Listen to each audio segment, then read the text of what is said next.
আজকে যখন সকালবেলায় মেয়েকে স্কুলে দিয়ে একটুখানি মর্নিং ওয়াকে বাইরে বেরিয়েছিলাম, দেখো কতটা পরিমাণ কুয়াশা।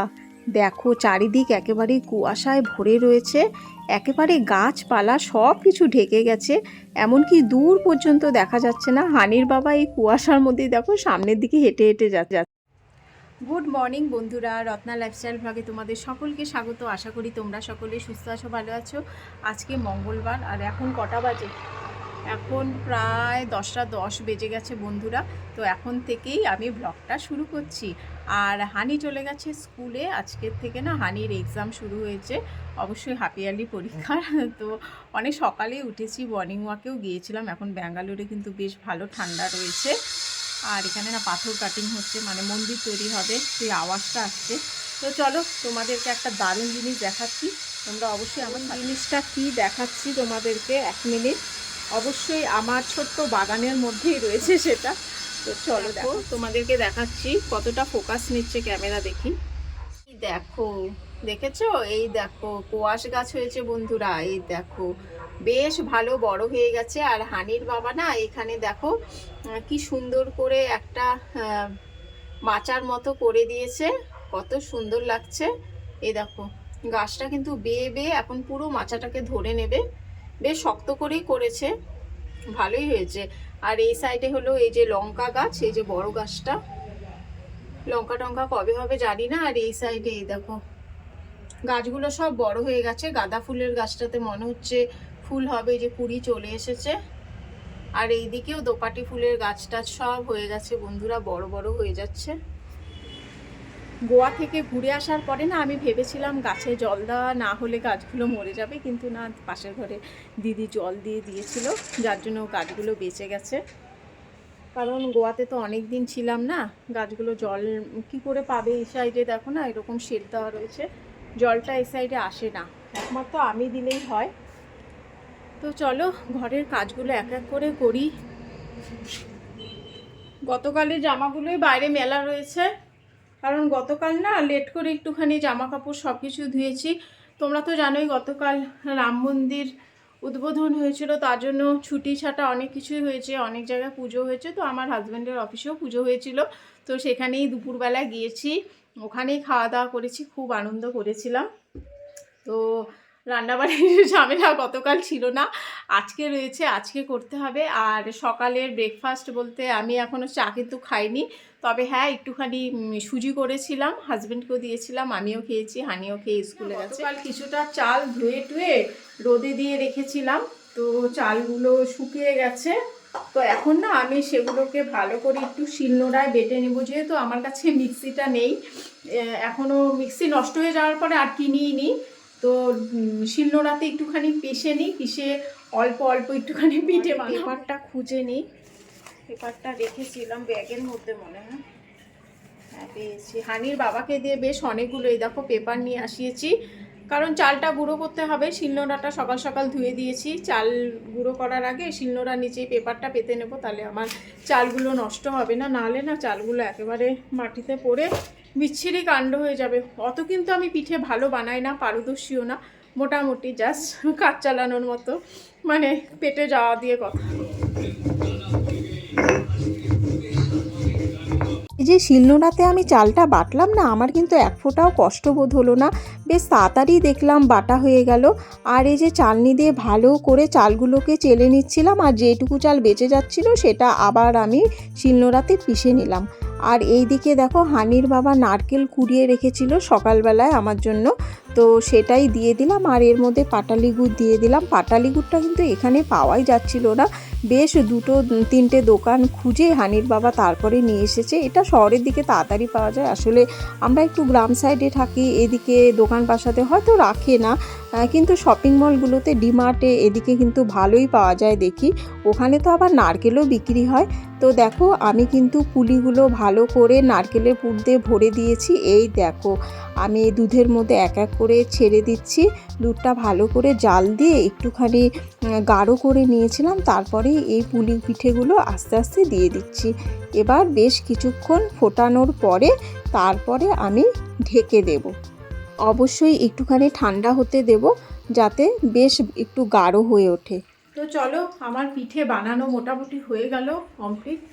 জানলাটা খুলে দিই, পুরো একেবারে না বানিয়ে একেবারে গরম লেগে গেছে। তো আমার কড়াইটা এখন বসানো রয়েছে, ঠান্ডা হোক, তারপরে আমি অন্য কিছু রান্নাবাড়ি শুরু করব। এখন একটুখানি অন্য কাজগুলো করে নিই। রান্নাবাড়ি বলতে দুপুরের রান্নাটা করব, তাও 1 ঘন্টা সময় আমার এই পিঠের পেছনেই চলে গেছে। যা হোক, পিঠে বানানোটা তো হলো, যা হোক আমার পিঠে বানানোটা তো কমপ্লিট হয়েছে, এটাই অনেক। তো একটুখানি রেস্ট নিয়ে নিই। পুরো একেবারে পিঠে বানিয়ে একেবারে নাজেহাল অবস্থা বন্ধুরা। তো তারপরে দুপুরে রান্নাটা একটু পরে শুরু করছি। দুপুরে আজকে একদমই হালকা পাতলা করব, নিরামিষ রান্না। কুমড়ো আছে, কুমড়ো দিয়ে দেখি ঝোল বানাবো। আর দেখি কি করি, ভাতটা আগে বসিয়ে দিয়ে নিই।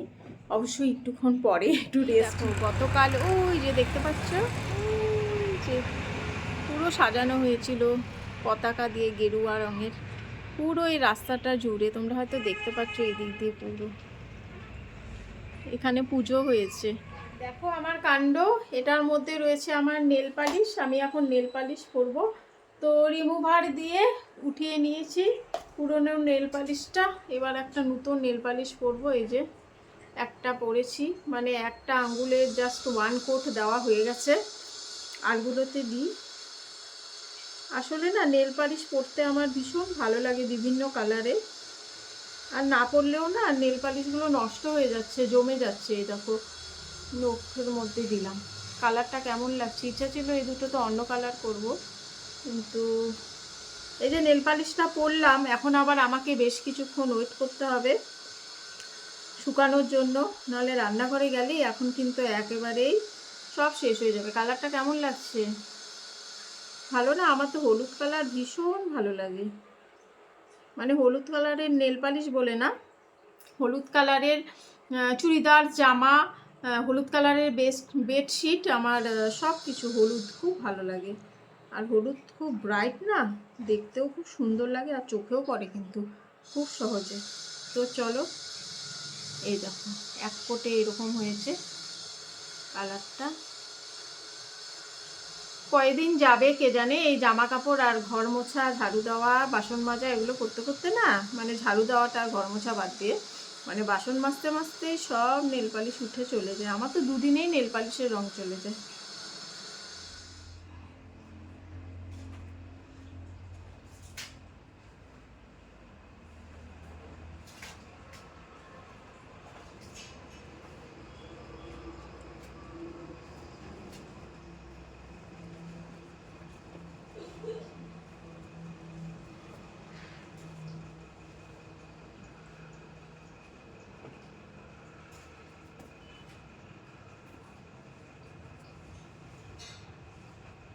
প্রচুর কাজ। তো আমি এখন কি বানাবো বলো তো? সয়াবিনের ঝোল। দেখো আলুগুলো ছুঁড়লাম বসে বসে, সয়াবিনের ঝোলটা বানাই। সয়াবিন খেতে হানি ভীষণ ভালোবাসে, মাংসের থেকেও বেশি। তো সয়াবিনের ঝোলটা বানিয়ে আর কুমড়োর একটা রেসিপি বানাবো, মানে কুমড়ো একটু ঝোল ঝোল করে বানাবো আলু টালু দিয়ে। আর বানাবো ভাত, ব্যাস, আর কিছু করবো না, এটাই কাফি। ভেবেছিলাম ধনে পাতা দিয়ে বড়া বানাবো, কিন্তু ধনে পাতা দেখতে পাচ্ছি এখন নেই রান্নাঘরে, তো না হলে বানাতাম। যা আছে এটা দিয়ে কাজ চলে যাবে। পরে যখন হানিকে বিকেলে পড়তে দিতে যাবো তখন একটুখানি বাজার টাজার করে নেব।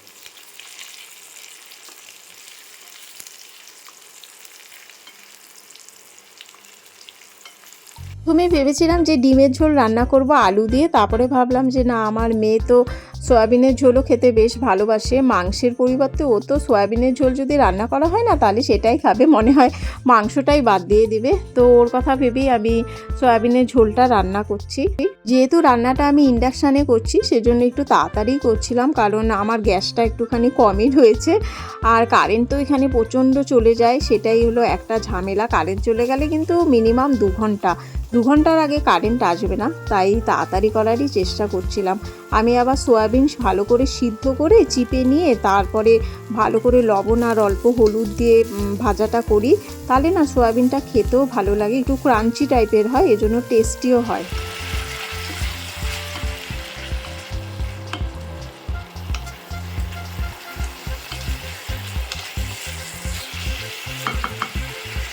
আর সয়াবিনের ঝোল রান্না করা হয়ে গেছে। এখন আমি করছি কুমড়ো আলু দিয়ে আর অল্প একটুখানি পুঁই শাক দিয়ে, অবশ্যই আমার গাছের মানে আমার ছোট্ট বাগানের পুঁই শাক, তা দিয়ে একটুখানি করলাম নিরামিষ। হতে থাক, বসিয়ে দিয়েছি কুমড়ো ঝোলটাও বসিয়ে দিয়েছি, সিদ্ধ হোক। এখন আমি যাই বারান্দাটা পরিষ্কার করি। বেলা কিন্তু এখন প্রায় 1:45 বেজে গেছে। এখন না ডান্ডাটা খুঁজতে হবে, ঘর মোছার ডান্ডাটা যে কোথায় রাখলাম, হানির বাবা রাখলো না আমি রাখলাম, আমার নিজেরই মনে নেই। খুঁজে তারপরে বাইরেটা মুছে দিই, বাইরেটা অনেকটা না ময়লা হয়ে গেছে। এই বাইরের বারান্দাটা আমাকে প্রতিদিনই মুছতে হয়, প্রতিদিনই, কারণ এখান দিয়ে সবাই যাতায়াত করে, প্রচণ্ড পরিমাণে নোংরা হয়ে থাকে এই জায়গাটা। বন্ধুরা, ঘরটার একেবারে পরিষ্কার করে দিয়েছি। এখন রান্নাঘরে জমে থাকা ময়লাটাকে একটা প্লাস্টিকে ভরে ফেলে দেব। পুরো একেবারে হাঁপিয়ে গেছি ঘরটার বারান্দা টারান্দা মুছে। আসলে না ঘুরে আসার পরে না ঘরটা অনেকটা বেশি নোংরা হয়ে গিয়েছিল। মানে বেশ 7 দিন কাটানোর পরে বাইরে ঘরে আসলে কিন্তু ঘর অনেকটাই ময়লা হয়ে যায়, আর এটা মুছতে মুছতে পরিষ্কার করতে করতে আস্তে আস্তে ঠিক হয়ে যায়। তো চলো বন্ধুরা, আজকের ভিডিও আমি এখানেই শেষ করছি। এখন আমি স্নান টান করে খাওয়া দাওয়া করে একটু রেস্ট নেব, কারণ পুরো টায়ার্ড ফিল হচ্ছে, আর ভালো লাগছে না। তো আজকের ভিডিও কেমন লাগলো অবশ্যই তোমরা কমেন্টস করে জানিও, আর যারা আমার চ্যানেলটা নতুন দেখছো তারা সাবস্ক্রাইব করে অবশ্যই পাশে থেকো। আবার দেখা হচ্ছে নেক্সট একটা ব্লগে। তোমরা ভালো থেকো, সুস্থ থেকো, টাটা, বাই।